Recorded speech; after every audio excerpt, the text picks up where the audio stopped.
Hello and welcome to the Froggy Frog 9000 channel. There's been an update in the simulator world that's quite significant, which I want to cover just now. I'm going to refer to the il2sturmovik.com/news website and just read you what they've said there and maybe give you some remarks of my own. Essentially, the best flight sim around for World War II combat sim is Il-2 Sturmovik series, Stalingrad, Moscow, Kuban, and the fabulous Il-2 Sturmovik Cliffs of Dover, particularly the version 4.5, which is coming out very soon. And we always had it in the back of our mind as flight sim enthusiasts that there would be updates or an update in the future. Well, that update's just been announced or outlined. Don't know what the time frame is. I would assume it's something like 3 years to roll out the whole thing. But anyways, what it is it's the Battle of Bodenplatte. Apologies if I pronounce it wrong. Battle of Bodenplatte. In a nutshell, essentially it's when, towards the end of World War II, Luftwaffe launched a sort of a last-ditch effort en masse, which I don't think was many aeroplanes, relatively speaking. But that's all they could muster at that time, given aircraft, given fuel, given pilot availability. And the Allies were in the Low Countries or thereabouts. They were in France at least, and probably Holland and Belgium. And the Luftwaffe took off one day. I think it was on the 1st of January 1945. So it was really late in the war, and it was sort of a significant date, the first day of the year. Luftwaffe took off en masse and attacked tactical targets on the ground, airfields, that had Allied aircraft on them.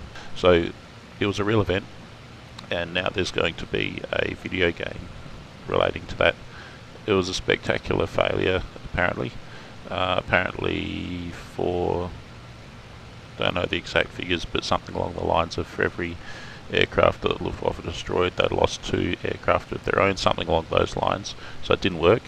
It was even apparently a dismal surprise to the Luftwaffe. They didn't think that they would have that level of failure.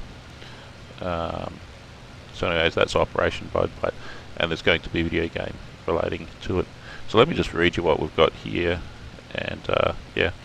Okay, so I'm looking at the Il-2 Sturmovik website, announcing the Battle of, and apologies, my reading is not really that great, but listen if you want.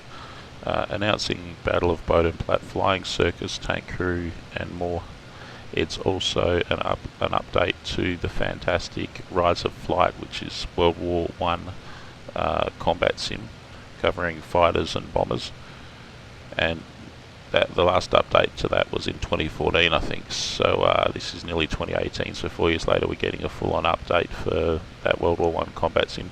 These are the 2 best World War I and World War II combat sims that I know of. There's also DCS, which is probably better for jets, not so much for World War II.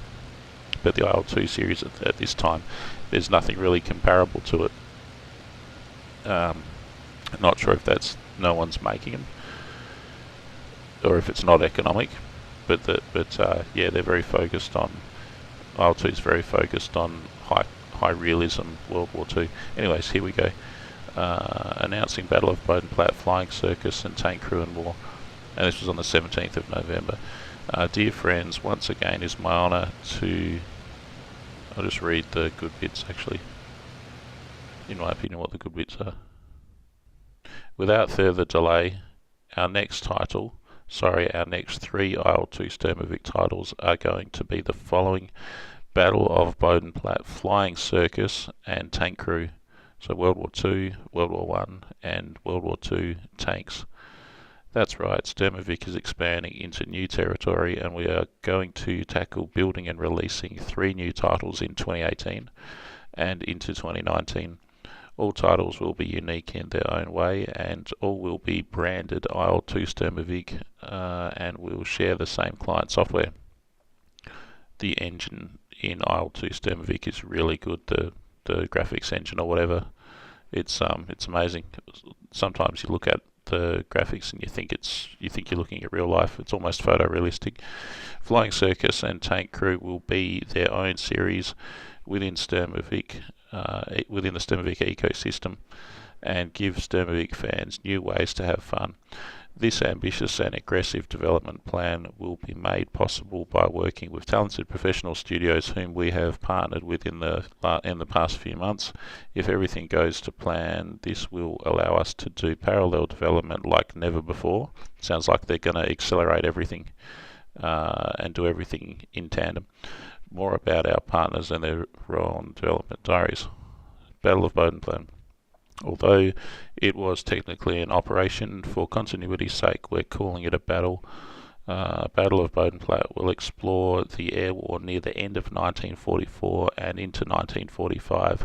This late war setting offers a wide variety of classic fighters and fighter bombers for you to fly, including some of the hottest piston-powered aeroplanes to ever grace the skies. In addition, we'll introduce our first jet aircraft. That's pretty cool. And it's going to be the Me262. The Allies flew many low-level tactical missions into Germany from bases in Belgium and Holland during this time. In a desperate attempt to stem the tide of war, the Germans launched a surprising attack on Allied airfields on January 1, 1945. There we go, it is January 1. The ensuing battle became legendary. Planned to be included in Battle of Bodenplatte, flyable aircraft and content, and there's a whole list of aircraft and I'll read through them here. Bf109 G14, Bf109 K4, Fw190D-9 Me262, P51D, P47D, it's going to be fun.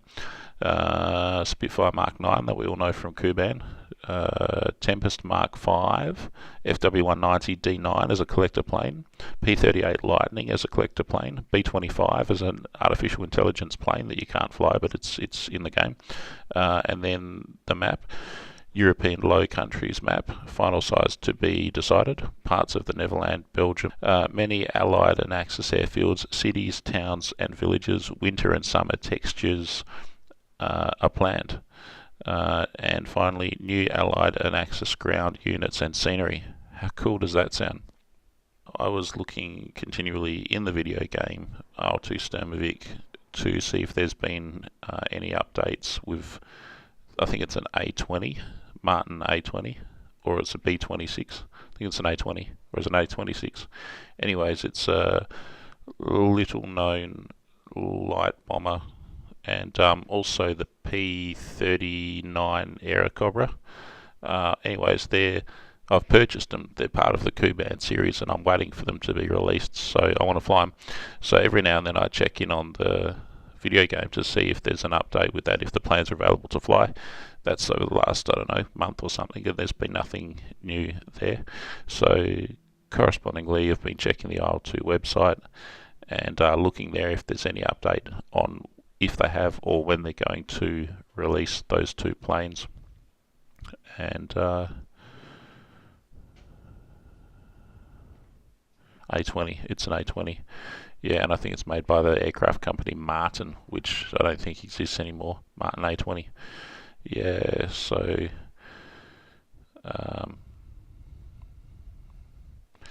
so I was checking out the Il-2 website, and lo and behold, there's this, out of nowhere, there's this massive update. I was always hoping for the ultimate and most sophisticated incarnation of the air war to be embodied in a combat flight sim by Sturmovik, which would be the battle between the 8th Air Force and the RAF Lancaster and Stirling and Halifax bombers flying into Germany. I think it's called the Battle of The Reich, if you give it a name. Essentially the air war over Germany, when heavy bombers, Allied heavy bombers, were flying in, escorted by P47s, P51s, and were being met by BF109s, FW190s, ME163s, ME262s, FW190D-9s, TA152s, all of these kinds of planes, and this kind of action, essentially where you get to fly a 262 and fly through the B-17 formations, and not just B-17s, B-24s, Lancasters, Stirlings at night time, British flew at night. All of these kinds of things, if that could be incorporated into a Sturmovik series, that would be the ultimate, and I'd buy that, and everyone else would buy that too. That'd be the most popular and best theme that the Sturmovik developers could do. So I'm fairly happy with the Operation Bodenplatte. It's sort of along those lines. It covers a different aspect of that. It's not in the high altitude rarefied atmosphere up there with the B-17s up near the stratosphere. It's more down low, where the P47s were attacking trains, and you know, there's a lot of gun cam footage of that on YouTube. So it's also a good sort of a theme, but I don't think it's the ultimate. But it's pretty close because it includes aircraft like the Me262. But yeah, one thing, if I can encapsulate what I'm trying to say here, what I want to see is I want to see Il-2 Sturmovik 1946 2018 version with all of the awesome 1945, 1946 jet aircraft that are available in that sim, including the Dornier DO335 Feel, which means arrow, aircraft like that. All those really cool aircraft from the end of the war, and even some that didn't really fly apart from as a prototype, but were planned. Exotic jet aircraft. There's a website, I think it's called Luft 46, which attempts to and does an excellent job of cataloguing all of those jet aircraft designs that were by BMW, Horton, you name it, and a lot of aircraft companies that we haven't even really heard of, that were designing these amazing jets. Of course, Focke-Wulf and Messerschmitt were at the forefront. The MiG-15 was clearly a rip-off of the Focke-Wulf TA-186, and the Messerschmitt, can't remember, they had one as well, which if you look at them, they're basically like a primordial MiG-15. You can see that the MiG-15, and for that matter the Sabre, F-86 Sabre, are sort of developments out of the TA-180 something, 183, 186, and the Messerschmitt aircraft as well. So you can pre-order Bodenplatte for $69.99 US. Could be available in a year's time or something, who knows. And then there's Flying Circus, which I don't think I'll cover everything here about it, but looks like you get to fly all of the aircraft that are available in Rise of Flight, but you have, DirectX 11, 64-bit virtual reality capability, all of the things, all of the technologies that are available today incorporated into Rise of Flight to upgrade Rise of Flight essentially. And then there's the tank crew clash at Prokhorovka. Tank crew, and by the way, if you want to look at Il-2 Sturmovik tanks in action, have a look at my video, Winter Village Sneak Escape, I think it's called. It's on my channel somewhere, Winter Village Sneak Escape. It's got a picture of a Panzer on the front firing a gun in a village, and basically that is a good demonstration of the current situation with Il-2 Sturmovik tanks, and they're not too bad. They're not too bad, and I think they're going to get even better with Tank Crew Clash at Prokhorovka. Whole bunch of tanks there. Looks like there's about 10 tanks from the T-34 right through to a lot of German tanks. And there's a map, Prokhorovka Belgorod map, 100 times 100 kilometers approximately. That's pretty exciting. Pre-orders for Tank Crew will be available sometime first half of 2018.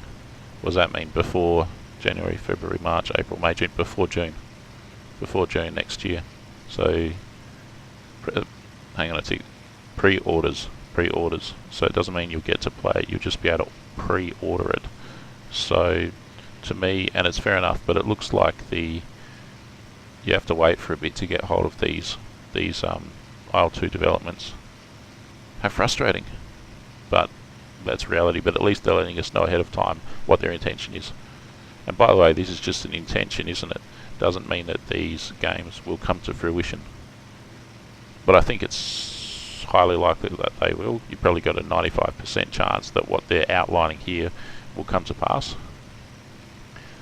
I don't think we'll get any major fiascos with this like we saw with the original Cliffs of Dover. And Cliffs of Dover 4.5, by the way, is scheduled to be released in 2 weeks. Don't forget to share this video, smash the like button, subscribe, and consider becoming a patron on Patreon. It really does help the channel. Thanks for watching.